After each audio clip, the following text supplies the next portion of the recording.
তো আজকে আমরা দশম শ্রেণীর রসায়ন দ্বিতীয় অধ্যায়টা করব। অধ্যায়ের নাম হচ্ছে পদার্থের অবস্থা। তো পদার্থের অবস্থা আমরা প্রথমে জানছি যে এই অধ্যায়টা সম্পর্কে হচ্ছে পদার্থ নিয়ে।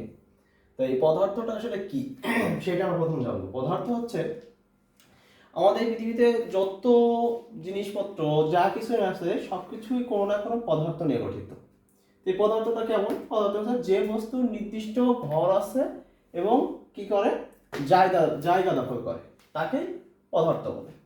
যেমন দেখো, যে ধরো আমাদের এখান থেকে এটুকু একটা ফাঁকা জায়গা, এই ফাঁকা জায়গা এখানে যদি আমি এরকম একটা বাক্স যদি রেখে দিই, এই বাক্সটা কি কিছু লোহার টুকরা নিয়ে গঠিত। লোহার টুকরাটা কি কিছু কঠিন পদার্থ। এই কঠিন পদার্থটা কি করছে, এই অনেকগুলো ক্ষুদ্র ক্ষুদ্র এরকম লোহার টুকরা এরকম একসাথে মিলিত হয়ে বড় একটা কি করেছে লোহার বাক্স গঠন করেছে। আর এই লোহার বাক্সটা কি করলো, দেখো এই জায়গাটা সে কি করেছে দখল করেছে। তাহলে বলা হচ্ছে যে বস্তুর নির্দিষ্ট ভর আছে, এই বাক্সের একটা ভর আছে এবং এই বাক্সটা কি করেছে এখানে একটা জায়গা দখল করেছে, সেটা হচ্ছে কি আমাদের পদার্থ। তাহলে পদার্থ হওয়ার প্রথম শর্ত হচ্ছে যে জায়গা দখল করতে হবে আর তার ভর থাকতে হবে, এই তাকেই পদার্থ বলে। এবার এই পদার্থকে তাপমাত্রার উপর ভিত্তি করে পদার্থকে আবার কয়েকটা ভাগে ভাগ করা হয়েছে, যেমন কঠিন, তরল আর একটা হচ্ছে বায়বীয়, এই তিনটা। এছাড়া পদার্থ আর একটা আছে, সেটা হচ্ছে পদার্থের প্লাজমা অবস্থা, সেটা অবস্থার উপর ভিত্তি করে। কিন্তু আমরা শুধুমাত্র এখন এটা জানি যে কঠিন, তরল এবং বায়বীয় এই কয়টা ভাগে আমাদের ভাগ করা যায়। তো এর ভিতরে কঠিন পদার্থ কোনটা? কঠিন পদার্থ হচ্ছে যে পদার্থের নির্দিষ্ট ভর, নির্দিষ্ট আকার এবং নির্দিষ্ট আয়তন আছে তাকে কঠিন পদার্থ বলে। বিষয়টা কেমন? বলা হয়েছে যে কঠিন পদার্থটা কি নির্দিষ্ট ভর থাকতে হবে, কঠিন পদার্থে তাহলে নির্দিষ্ট ভর থাকতে হবে, নির্দিষ্ট আকার থাকতে হবে, আবার নির্দিষ্ট আয়তনও থাকতে হবে। এখন দেখো পদার্থের গঠনটা আসলে কেমন হয়।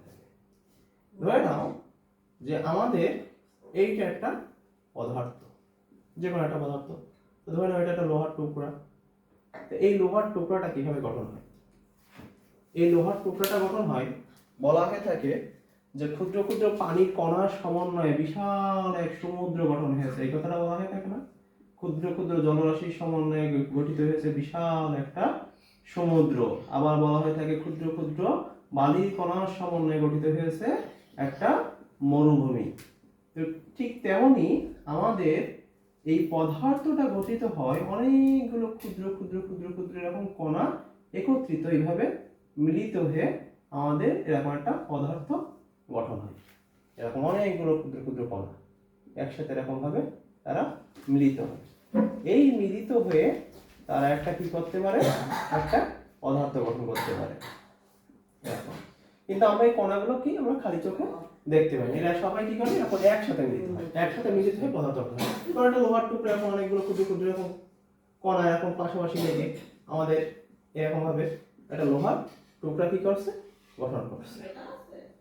এখন বিষয়টা হচ্ছে এই যে অনেকগুলো ক্ষুদ্র ক্ষুদ্র কণা, এই অনেকগুলো ক্ষুদ্র ক্ষুদ্র কণার ভিতরে দেখো এই যে একটা কণায় একটা কণায় একটা কণায় একটা কণায় একটা কণায় এই যে অনেকগুলো কণা, এই কণাগুলো একে অপরকে আবার কি করে আকর্ষণ করে। এই কণাগুলো একে অপরকে আবার আকর্ষণ করে,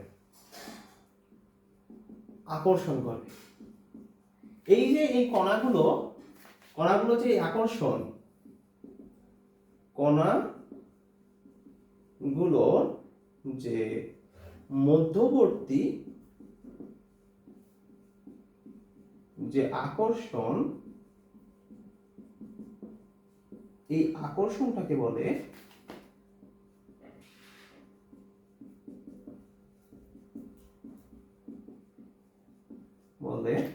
আন্তঃকণা আকর্ষণ বল।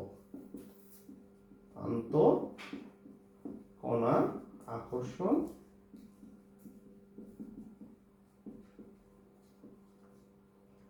আন্তঃকণা আকর্ষণ বল। তাহলে দেখো এই যে কঠিন পদার্থটা, এই কঠিন পদার্থটা কি করছে, এটা তো আমরা একটা কঠিন পদার্থ আঁকাইছি, তাহলে এই কঠিন পদার্থ কি করছে এই জায়গাটুকু দখল করেছে। আবার এই কঠিন পদার্থের ভর আছে, যেমন কি যদি আমি একটা লোহার যদি একটা বাক্স যদি নিই, তাহলে সেই বাক্সটা যদি আমি দাঁড়িপাল্লার উপর যদি রাখি, তাহলে কি আমি দেখতে পাবো সেটা হয়তো 1 কেজি 2 কেজি বা 3 কেজি। তাহলে এটা দ্বারা কি প্রকাশ হচ্ছে? আমার ভর প্রকাশ হচ্ছে। এটা দেখো এর নির্দিষ্ট আকার আছে। নির্দিষ্ট আকার আছে মানে কি? এই লোহার টুকরাটা কি গোলাকার? এরকম গোলাকার হতে পারে। কোন লোহার টুকরা এরকম কি আয়তাকার হতে পারে। কোন লোহার টুকরা কি এরকম ত্রিভুজাকার হতে পারে। তাহলে নির্দিষ্ট আকারও আছে। এবার বলা হচ্ছে নির্দিষ্ট আয়তন। নির্দিষ্ট আয়তন বলতে কি বোঝানো হয়? আমরা তো জানি যে আয়তন জিনিসটা কি? আয়তন জিনিসটা হচ্ছে দৈর্ঘ্য গুণ প্রস্থ গুণ উচ্চতা। এটা হচ্ছে আয়তন। এই দৈর্ঘ্য গুণ প্রস্থ মানে কি? আবার ক্ষেত্রফল। ক্ষেত্রফল তাহলে ক্ষেত্রফল গুণ উচ্চতা। তাহলে ক্ষেত্রফল গুণ উচ্চতা হলে আবার কি হবে? আয়তন হবে। তাহলে তুমি এখন দেখো তো যে এই যে আমাদের যে লোহার টুকরাটা গেলাম, এই লোহার টুকরাটার নিচে এখান থেকে এই অংশটুকু জুড়ে কি তার ক্ষেত্রফল। আবার এই লোহার টুকরাটার উচ্চতা আছে, তার মানে কি তার উচ্চতাও আছে আবার ক্ষেত্রফল আছে। আবার দেখো এইখান থেকে এইটুকু তুমি যদি এখান থেকে এইটুকু তুমি কি ধরো? প্রস্থ ধরো। আর এখান থেকে এইটুকুই আমাদের দৈর্ঘ্য। আর এখান থেকে এইটুকু কি আমাদের উচ্চতা। এখান থেকে এইটুকু আমাদের উচ্চতা। তাহলে দেখো তো দৈর্ঘ্য পাচ্ছি, প্রস্থ পাচ্ছি, উচ্চতা পাচ্ছি, তাহলে অবশ্যই কি আমাদের আয়তন আছে। তাহলে এই আয়তনটা কি নির্দিষ্ট হবে। আমি যদি এটাকে যদি ছোট করে আঁকাই, এটাকে যদি আমি ছোট করে আঁকাই, তাহলে তার আয়তন কম। বড় করে আঁকালে বড় আয়তন। তাহলে বিষয়টা হচ্ছে আয়তনটা কি হচ্ছে? নির্দিষ্ট হচ্ছে। তাহলে নির্দিষ্ট ভর হবে, নির্দিষ্ট আকার হবে, নির্দিষ্ট আয়তন হবে। তাকে আমাদের কি বলা হচ্ছে? তাকে আমাদের কঠিন পদার্থ বলা হচ্ছে। এবং এই কঠিন পদার্থে কি বলা হচ্ছে? আন্তঃকণা আকর্ষণ বল সব থেকে বেশি। প্রথমে আমি বললাম যে কণাগুলো যে মধ্যবর্তী যে আকর্ষণ, সেই আকর্ষণটাকে বলা হবে আন্তঃকণা আকর্ষণ। এই যে কণাগুলো দেখো একদম খুব গায়ে গায়ে লেগে আছে, একদম খুব কাছাকাছি লেগে আছে, এবং এই কণাটাকে আকর্ষণ করছে, এই কণাটাকে আকর্ষণ করছে, এই কণাটাকে আকর্ষণ করছে। তাহলে এই একটা কণা কালাম, একটা কণা কালাম, দেখো খুব কাছে, খুব কাছে, মানে একে বলা যায় একদম লেগে আছে।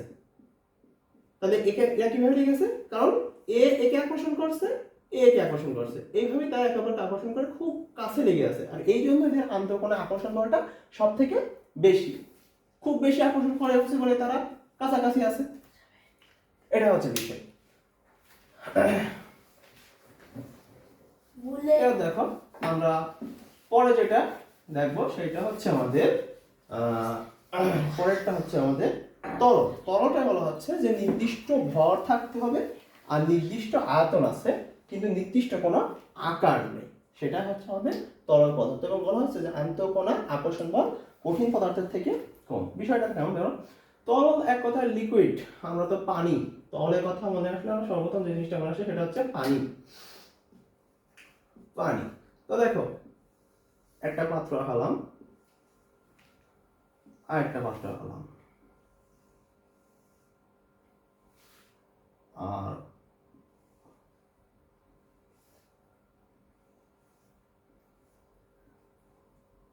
তিনটা পাত্র হয়েছে। তো এই তিনটা পাত্রে ধর আমি 1 কেজি পানি নিয়েছি।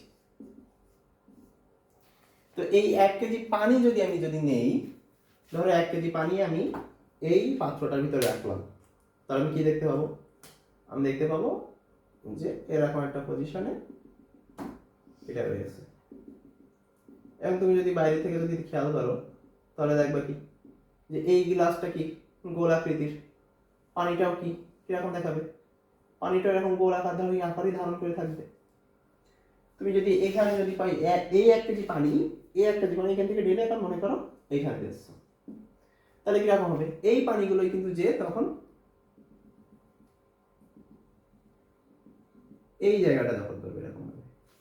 তাহলে দেখো তো এইটা অনেক বেশি, এবং এইখানে দেখা যাচ্ছিল গোল ভাবে রয়েছে, সুগোল ভাবে রয়েছে। আর এখানে দেখবো কি, এখানে দেখবো যে এরকম কি একটু বেশি জায়গা জুড়ে নিয়ে আছে এরকম। আর এখানে কি হবে? এবার তুমি যদি এই পানিটাকে এইখানে ধরো, এইটা ধরো আমাদের কি এটা কি গোল? এটা হচ্ছে কিন্তু 4 কোণা। ধরো এটা একটা 4 কোণা একটা কাপ। এবার তুমি যদি এই 4 কোণা কাপে যদি তুমি এই পানিগুলোকে যদি দেখো, তাহলে কিছুক্ষণ পরে তুমি দেখবা এই পানিগুলো কিরকম হবে? 4 কোণা দেখাচ্ছে। তাহলে কি হচ্ছে, এই পাত্র ভেদে তারা কি করছে, তারা জায়গা দখল করছে। এবং দেখো প্রত্যেকটা পাত্রে কিন্তু আমি 1 কেজি করে পানি দিয়েছি, তাহলে আমাদের কি ভরটা নির্দিষ্ট। এবার বলা হচ্ছে আয়তন নির্দিষ্ট। দেখো তুমি এই পানিটা যে পাত্রে রাখবে সেই পাত্রে আয়তনটা দখল করবে।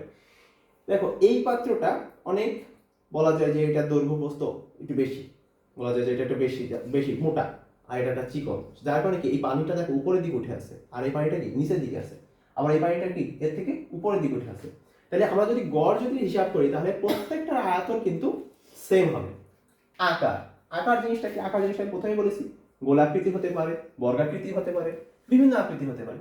দেখো এটা গোলাকৃতির হয়েছে, এটা কিন্তু সম্পূর্ণ গোলাকৃতির না, এটা আবার তোমার হচ্ছে চারকোণাকার হয়েছে। তবে আকারটা কিন্তু পাত্রভেদে ভিন্ন ভিন্ন হচ্ছে, সেই কারণে আবার তোমার আকারটা এখানে বলা হয়েছে যে আকার নেই, তাকে তরল পদার্থ বলে। এখন বিষয়টা হচ্ছে আন্তঃনবিক আকর্ষণ। এই আন্তঃনবিক আকর্ষণটা আবার কম কিভাবে হলো কঠিন পদার্থের থেকে। আমরা দেখলাম যে কঠিন পদার্থ যখন আমরা করলাম, যখন এখানে আমি একটা কঠিন পদার্থ আঁকাইছিলাম, তখন দেখাইছিলাম যে এই কণাগুলো এরকম খুব কাছে লেগে আছে, অনেকগুলো ক্ষুদ্র ক্ষুদ্র কণা এরকম খুব কাছে লেগে আছে, এবং এইটা কিন্তু তোমরা কেউ সহজে ভাঙতে পারা যায় না, কারণ তারা খুব শক্তভাবে একে অপরকে খুব শক্ত আঁকড়ে ধরে আছে। হ্যাঁ, যদি কোনো একটা বস্তু যদি কেউ শক্ত করে যদি ধরে রাখে তাহলে কি সেটা সহজে ছাড়ানো যায়? যায় না। কিন্তু সেটা যদি একটু হালকাভাবে ধরে রাখা হয় তাহলে সহজেই ছাড়ানো যায় না। তো এখানে বিষয়টা হচ্ছে এরকম, এই কঠিন পদার্থের এই কণাগুলো, কঠিন পদার্থের ভিতরে এই কণাগুলো কিন্তু একে অপরকে খুব শক্তভাবে ধরে আছে। এবার তরল পদার্থের কথা চিন্তা করো, ধরো এখানে আমাদের পানি আছে, তাহলে এখানে কি হয়, এখানে এই কঠিন পদার্থগুলো যে কণা আছে সেই কণাগুলো এরকম, এই কণাটা দ্বিতীয় কণাটা এরকম, তৃতীয় কণাটা এরকম এরকম এরকম এরকম ভাবে আছে, এরকম ভাবে আছে। একটু দেখো এইখানে কিন্তু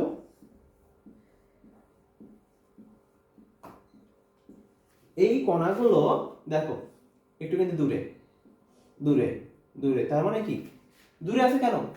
কারণ এদের আকর্ষণটা কম। এখানে এরা কাছে আছে একদম, কারণ এদের আকর্ষণটা বেশি, আর এদের আকর্ষণটা কম, সেই কারণে তারা কিন্তু কি একটু দূরে দূরে সরে সরে আছে। মজার বিষয় হচ্ছে তুমি যদি এই কঠিন পদার্থ যদি তাপ দাও, তাপ দেওয়া হয়, যদি এই কঠিন পদার্থটাকে, এই কঠিন পদার্থ যদি তাপ দেওয়া হয় তাহলে এই কণাগুলোর যে আকর্ষণ তাপ দেওয়া হয়, তাহলে কণাগুলোর আন্তঃকণা আকর্ষণ বল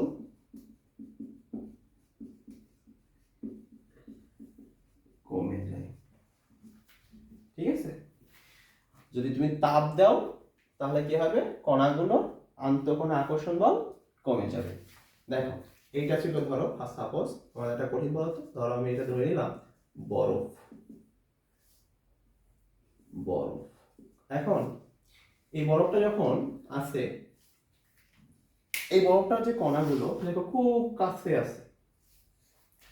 এবার তুমি কি করলে, এই বরফটাকে নিচে ধরো একটা মোমবাতি দিয়ে তাপ দেওয়া শুরু করবে,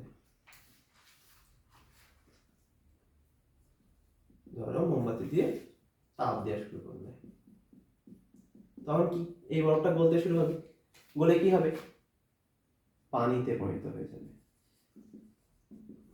এই পানিতে যখন পরিণত হবে তখন দেখো এই আন্তঃকণা আকর্ষণ বলটা কি হয়েছে, কমে গেছে। তাহলে তাপ প্রয়োগ করলে আন্তঃকণা আকর্ষণ বল কমে যায়। এই কারণে আমাদের তখন কি হবে, কঠিন থেকে তোমার তরলে পরিণত হবে, তখন তরলে পরিণত হয়ে গেছে। তাহলে এই জন্য আমাদের বলা হচ্ছে যে আন্তঃকণা তরল পদার্থের আন্তঃকণা আকর্ষণ বল কঠিন পদার্থের থেকে কম।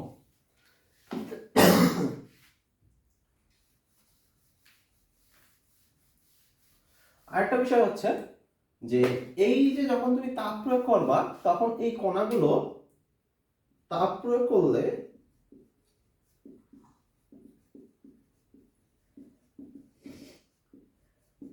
এই কণাগুলো কাঁপতে থাকে এবং এক পর্যায়ে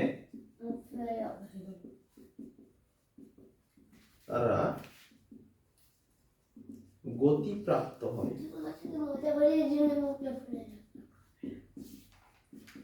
এক পর্যায়ে তারা গতিপ্রাপ্ত হয়।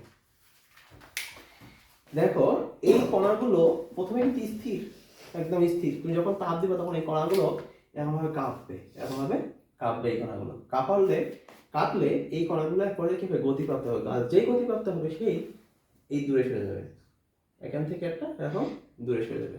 এই যে দূরে সরে যাচ্ছে, দূরে সরে যাচ্ছে। এইটা হচ্ছে বিষয় যে তাপ প্রয়োগ করলে এই কণাগুলো কি হবে, আমাদের দূরে সরে যাবে।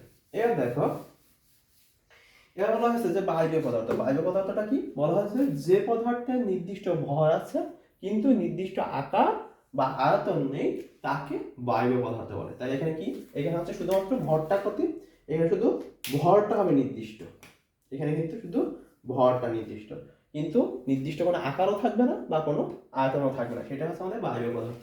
তাহলে এখন আমরা বায়বীয় পদার্থ ধরো আমাদের এখানে এই পাত্রে ধরো আমরা একটা বায়বীয় পদার্থ করবো। এই যে এখন তুমি একটা জিনিস দেখো, যে সাপোজ আমরা অনেকে তো বেলুন ফুলাই। এই যে ধরো একটা বেলুন, আমরা তো অনেকে বেলুন দেখেছি। তো আমরা যখন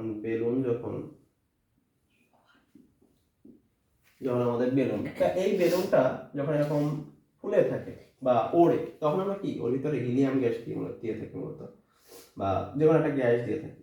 এর ভিতরে কি থাকে, আমাদের গ্যাস থাকে। এই গ্যাসটা থাকার কারণে বেলুনটা ওড়ে।